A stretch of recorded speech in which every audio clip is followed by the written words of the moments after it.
So now we're going to work on the beginning of leave it. And if you don't get to this week, that's totally fine. I would much rather that you focus on sit and down and touch and of course attention.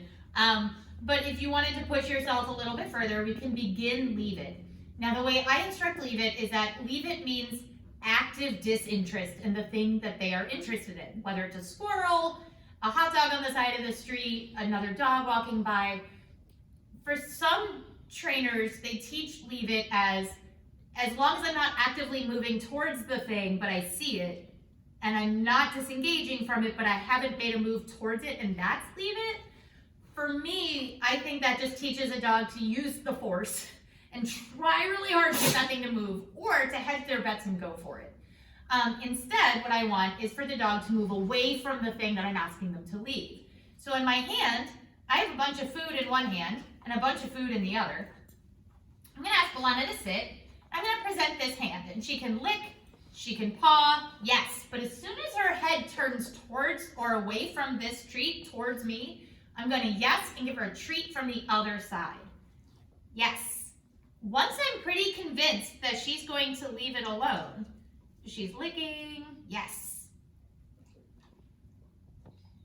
Yes. Once I'm convinced that she's going to leave this treat, I'm going to then call it leave it. Yes.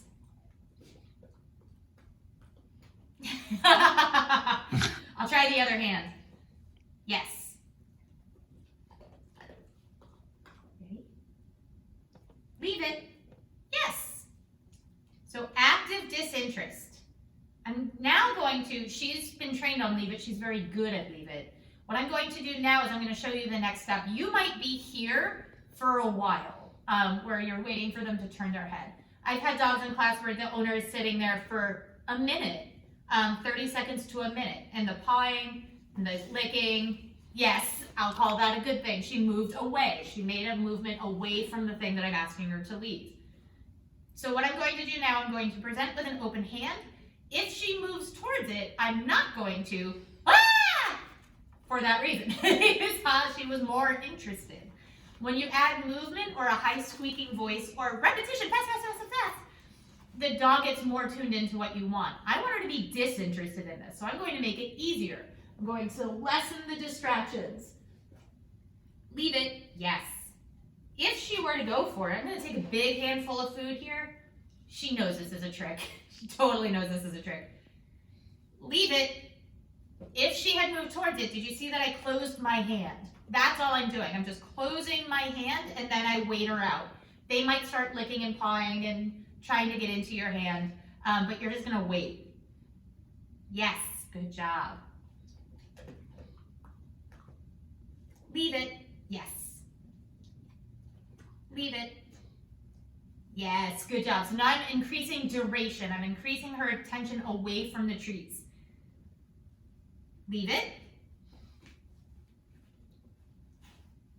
Yes, good job. She's like licking her lips, which is suggestive of a little bit of nervous behavior, or a little bit stressed. This is really hard for her to not go towards a handful of food that's in front of her mouth.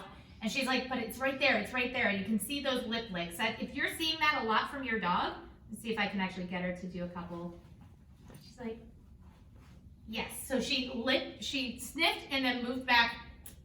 That lip lick is usually indicative of a little bit of stress. She also might be trying to get information about like what's in my hand, like how tasty it is.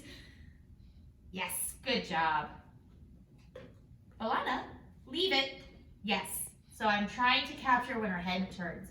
That's where we're gonna leave it for you guys today. A closed fist, let them paw and lick or whatever. If you're feeling pretty confident, you can open your hand.